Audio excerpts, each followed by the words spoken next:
You ask Tiger to calculate. This deals with linear inequalities with one unknown.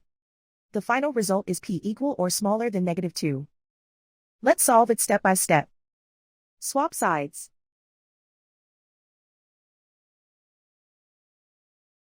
Group all constants on the right side of the inequality.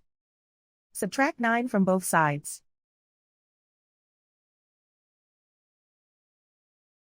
Simplify the arithmetic.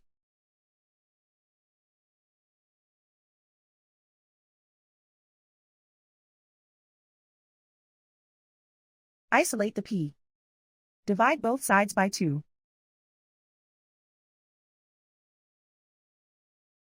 Simplify the fraction.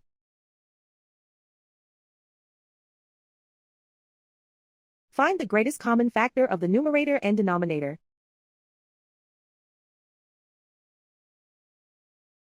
Factor out and cancel the greatest common factor.